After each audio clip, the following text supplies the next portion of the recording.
evening and welcome to Close Up. This week we talk to the Water Authority of Fiji. We understand there have been a number of concerns and complaints that have been arising about the water services around the country, and here to talk to us is none other than the Chief Executive Officer of the Water Authority of Fiji, Mr. Barry Omundson. Good evening, Mr. Barry Omundson, and welcome to the show tonight. Thank you. Good to be here. So we'll go back. We'll go to straight into our first question. Really? You took up this post in December last year. It's been 8 months since since the Water Authority has been under your care. How has it been this past 8 months? Only 8 months. It feels like quite longer than that, actually, with 3 cyclones and COVID. So it's been quite a challenging journey for me so far, but it's very enjoyable. The staff have been fantastic and very welcoming. We've had no CEO for 2 years, so coming into that sort of scenario was a difficult challenge. I've been well supported by the board. I've been out and about meeting all my staff from many of the islands again and again, which is quite critical because I need to understand what they're going through to actually be able to change it and make them better for them. So the last 8 months has been fantastic for me and my wife here in Fiji. And I'm actually taking a weekend break off next month for the first time, and I'll try to leave my phone behind. So we'll go into the. You had mentioned when you started that you'll be working on improving service delivery. How has that been in your last since you first joined? Well, service delivery has improved dramatically. It's still nowhere near where we want it to be, nowhere near where our customers are demanding it is, and we need to improve our communications. But certainly from where we are now to where we were last year at the same time, our complaints have dropped dramatically. That's not of the nature of necessarily that things are getting better, it's more so that we're communicating better. We've actually improved our social media presence by over 800%. So that's more direct in line with our customers, so customers can come back and forward and we have a conversation with them, they can understand what's going through, we can tell them what we're doing, whereas before we weren't doing that. So we believe, and statistics tells us that the service has improved. And so what is the types of complaints that have been lodged by a water authority in the past and now? The complaints really about not getting back to people. So people put a request in, for example, a meter replacement or meter installation, and we have a service standard which sets out in a time frame that we will do that, and we haven't been always meeting that. And then because we don't meet that, because of other things get in the way and it gets busy or things break, we don't inform the customer, so they ring up and complain, and they put a complaint in, but they haven't, because we haven't communicated well to them. So we've really been focusing on our communication. So that still occurs though. We still need improvement there. We've actually really worked on improvement between the operations team on the ground and to the customer service people too. So when the people ring up to the customer service people asking for what's going on, they know. Where before there was no communication. So it was really hard on our customer service staff. So that's been a major area we worked on in terms of complaints. Now, so we'll go on to the budget allocation. The Water Authority of Fiji has been allocated $195.4 million compared to the allocation of $258.7 million in the 2019 to 2020 budget. Now, that's a huge decrease. What are your comments on this? We're very grateful for the budget, very grateful. And the reality is the previous budget. Now, I came in December, as you said, and in January it was about 6 months through the financial year. So in January we were less than 20% spent of our capital funds. So we were never going to spend up money the government gave us anyway. So I think it's a more reality where we are at the moment.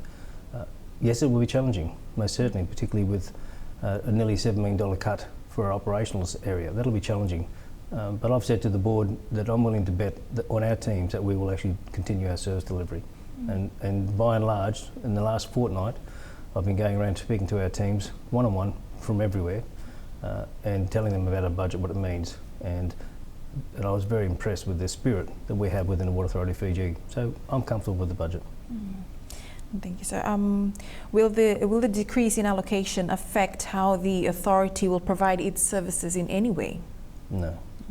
No, look, we don't always get it right, but my staff don't come to work saying, I'm going to stuff up today, I'm going to make someone's life hard. They don't do that. They try to do the very, very best. And we do at best sometimes with limited resources, and sometimes we have multiple breaks, as we did in Lumbasa a week or so ago. They're not planned. So when the community come to me and say, CEO, why didn't you tell us? I say, well, we don't know. We don't know about these breaks. It's unfortunate. But everyone talks about Fiji and the number of breaks and the water cuts we have. But we're no different to any other place in the world. Because infrastructure is ageing here, infrastructure is ageing in Sydney, Brisbane, Auckland, or New York. So water and sewer has been around for years. So we have old infrastructure. So and our staff do a pretty good job nursing that infrastructure while building the new stuff as well.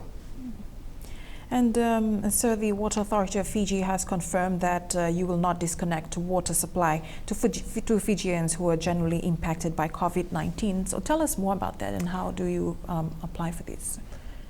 It's simply disconnection. So what we were doing in the past is that we actually send out an invoice with a bill and we ask people to pay for their water. Then if they didn't pay for the water, we send them a reminder. If they didn't pay for that, then we would disconnect. And then they'd have to pay or have no water.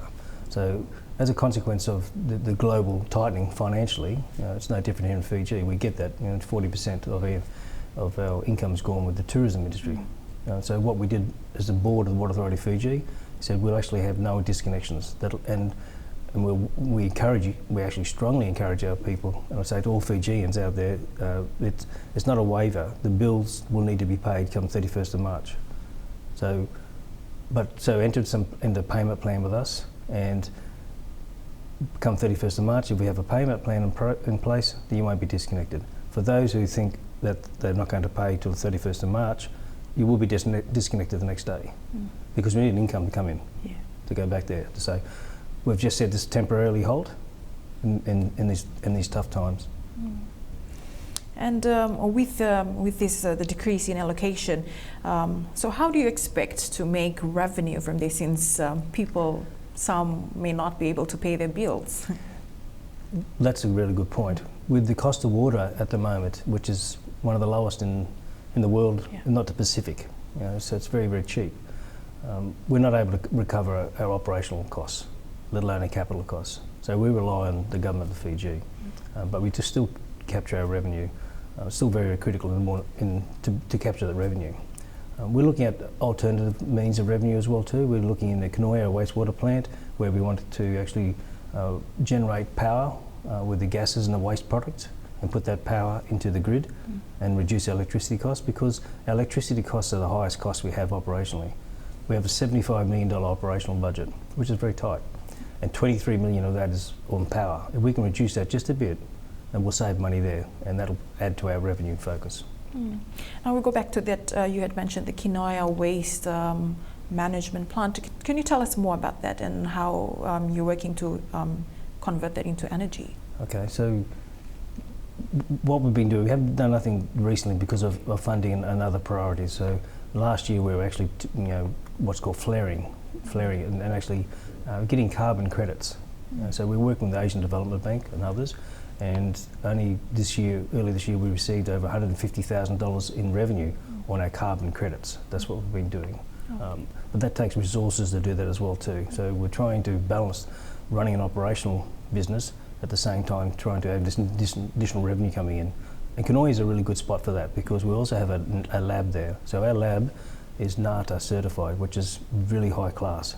We can actually do a lot of work outside the water business, which we're doing at the moment. We're bringing just over $100,000 additional revenue from other sources, and we try to grow that as well too, to lessen the impact of the reduced budget.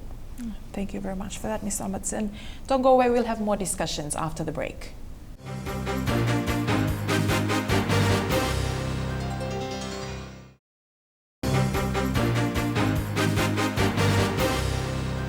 Welcome back. Here with me in studio for the second segment is the CEO for Water Authority of Fiji, Mr. Barry Omundson.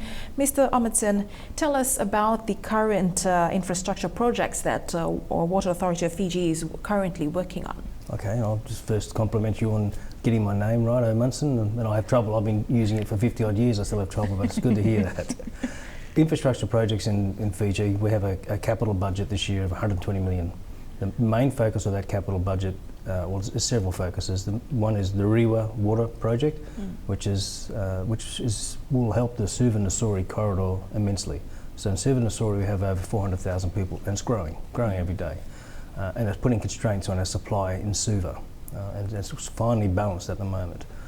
So that project, which is primarily funded 40% by the Fijian government, the Asian Development Bank, European Investment Bank and the Green Climate Fund. So it's a collaboration over a period of time.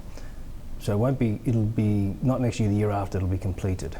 That will see immense profitability for the people of Fiji from an economy perspective. So water is very, very, very important there. So that's one big project that's ongoing and going well at this stage. We have a number of rollover projects that we stopped. When I mentioned before, we were only doing about 20% of our capital budget in January. And COVID come along, so we actually reduced and stopped some of our projects to see what COVID was going to do for us.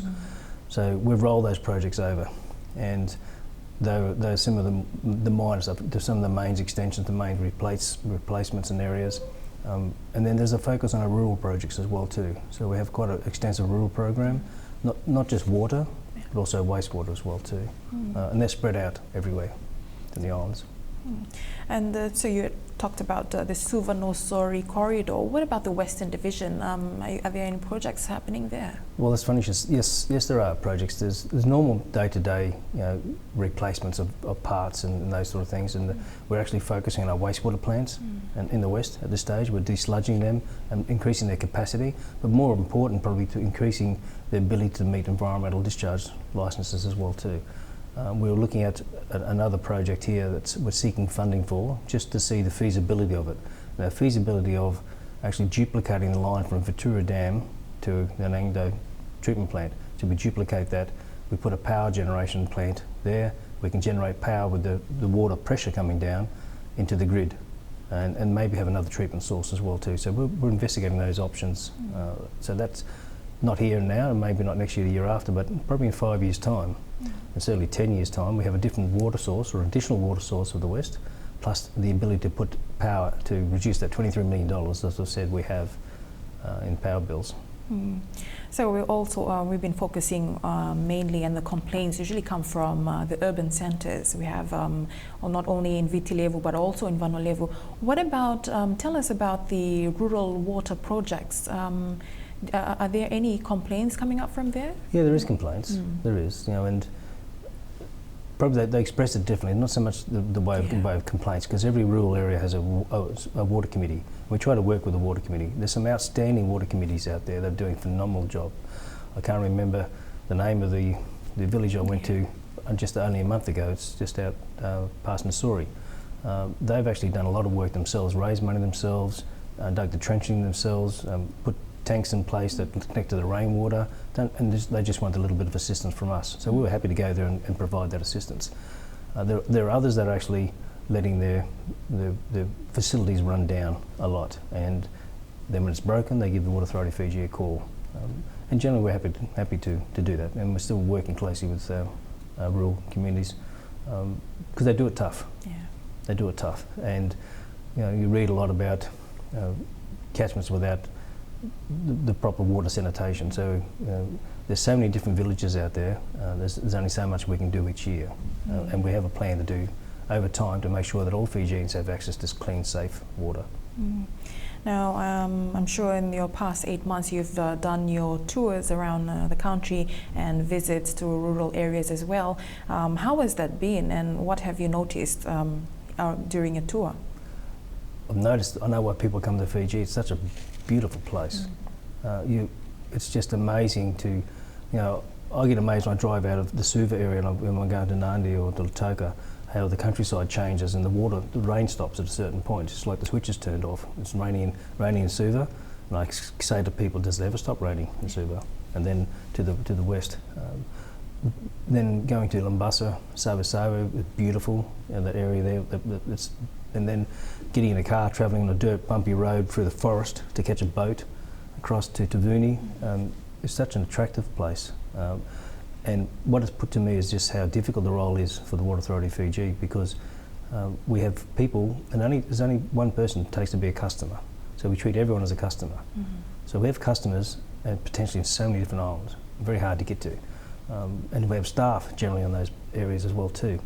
And we do, for example, look at Tuvuni, we have only 6 people on that. It's a large island. We have a desalination plant that draws water from the sea, and we supplement our water supply as well too. Sometimes that breaks down. There's a diesel generator. So what I've found is a resilience in our staff and a resilience in the people. So we sometimes get used to getting our luxuries, I suppose, in the cities such as Suv and that. But as you go further afield, you find that people are quite more resilient because they have less. But the spirit is really strong, and it's good to talk to people. And that's the only way I know if something's wrong and it needs fixing, is to go out and talk to people, because they don't generally ring you up. The staff, customers ring me quite often to complain about water. But it's interesting too that I have a number of people that call me because they have regular water breaks, and I've become, whilst I haven't met them, we have a very friendly relationship, and they talk to me about other things. They advise me about other things I should be doing. So to all you people out there, thank you for your advice, and it's welcomed. Thank you very much for that, Mr. Omundson. Don't go away. To our viewers, we'll have our third and final segment after this break.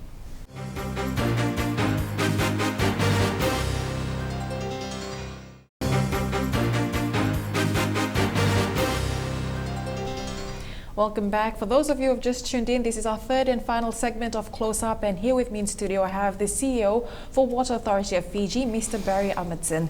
Mr. Omundson, we were just talking about how you visited rural areas and making your tours during the 8 months.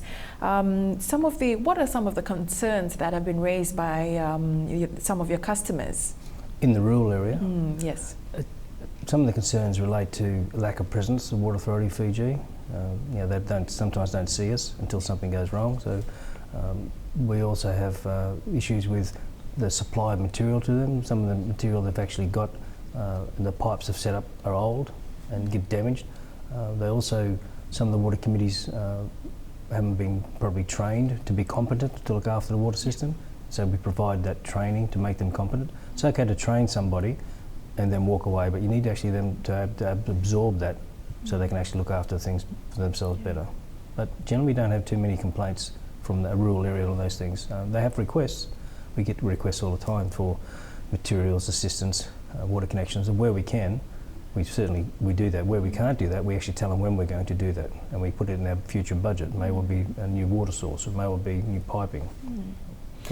Yes. So just on, I understand that the service delivery and also the quality of water is one of Water Authority of Fiji's main aim to provide for the people of Fiji.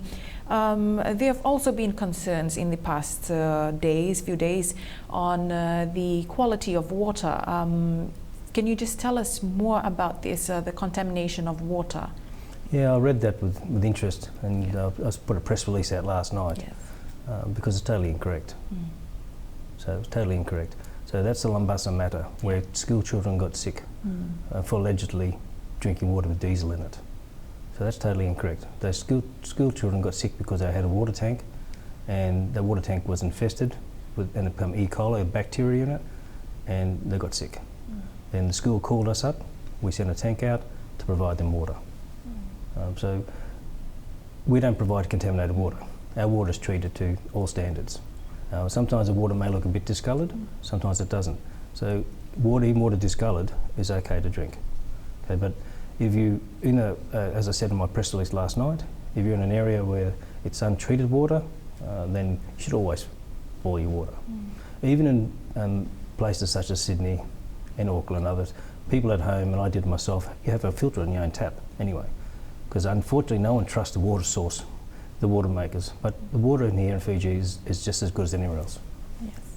And so it also, in the past months, have also highlighted the concerns of the disposal of rubbish, which has also caused problems to water pumps. Tell us more about this. Yes, it's really unfortunate. There's two elements there. And one of them is the wastewater. So wastewater, that's where we're finding things that are thrown into the waste system. That make their way to the treatment plant and to the pumps as well, and they damage pumps. What we call ragging up a pump. So things that get thrown into wastewater pumps which shouldn't be there, and people know what they shouldn't be throwing down the toilets or throwing into waste septic systems. They know they shouldn't, but they do that. And that just damages the pump. And the pump stops working, and then sewer builds up, and then sewer overflows outside that pump station into the environment.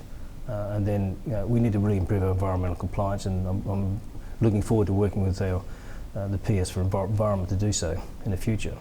In terms of the water, it's a different thing. The water, for example, we just had an example of at Whyalla, and where we had a tyre that was thrown deliberately so, into the intake of pumps. So the pumps are protected from the water intake, and because it's like a jail's bars, and so logs and nothing can come through. So it had to be a deliberate act to do that. Now that tyre got caught up in our water pump. What that resulted in was nearly 3 days of low water pressure, and sometimes no water pressure for most of Suva, because of one callous act. So so please don't mess with our infrastructure, because you're affecting all Fijians. Yes. And so we've highlighted the quality of water. Now on to service delivery for the water cuts around the country. What are some of the causes of these water cuts? Look, first of all, I'm sorry that we actually have these water cuts. It's really unfortunate. But some of the reasons are the infrastructure we have at the moment and the high growth we're experiencing at the same time. So we're trying to balance maintaining an ageing asset. And I say to everyone, Fiji is no different to anywhere else in the world. Sydney, Auckland, New York, all have old assets, because the water and sewer has been around for years. So we're no different. And they break just as much as ours too, unfortunately. But because we're, particularly here in Suva, you're saying about the water cuts here, the system is so finely balanced, which is why we're doing the Rewa water project, a multi-million-dollar Rewa project, to inject more water back into the system. It's so balanced because we have water that we're losing, and the loss of water that we've actually made we're losing onto the ground. We're trying to reduce that. You couple with that and the amount of water we actually have to treat makes the balance in Suva tight. So when we have a break, sometimes the tanks drain very quickly, and then it's followed by another break. It's hard. So I remember a period in February where we had nearly 2.5 weeks of low to mid-infant water. Very, very difficult to do that. So the staff are doing their very best. We're nursing some systems where we have people at night, at the moment, on no overtime, because we're not doing any overtime, but we're still working those hours, turning valves to make sure that there's not too much pressure going through one area that may burst, and there's enough pressure going through another area so people don't have no water. So we don't always get it right, but they try. I guess patience is the virtue in this. Unfortunately, at this stage, it'll take some time to do that. I say I'm working on the culture of the organisation that will improve our services, and the board's give me that direction. And we also have a replacement program in place over time that replace those assets, enhance those assets, and we're catering for the new development. It's a challenging business. Yes. Lastly, Mr. Omundson, just your word of advice to the public of Fiji who are tuning in right now, what would that be? My word of advice, as it always is to please be resilient, store water for at least 2 days, because things will happen. The Lambasa 4 breaks and 4 days without water was just one example. So I've got buckets of water at my place as well too, because I run out of water as well too. So please store water, have patience with Authority of Fiji, please. Remember when you ring up to abuse someone, which occurs quite often, or threaten some of my staff, think of your mother, your sister, your brother or your father in the same shoes. Would you do it then? Thank you. Strong words from Mr. Barry Omundson. Unfortunately, time has caught up with us, but we thank you so much for availing yourself for the interview tonight. Thank you very much, sir. Thank you so much. Thank you, Fiji. Thank you. That's close up for this evening. For questions and comments, please email us on news@fijitv.com.fj. Until next week, from Mr. Barry Omundson and I, have a good night.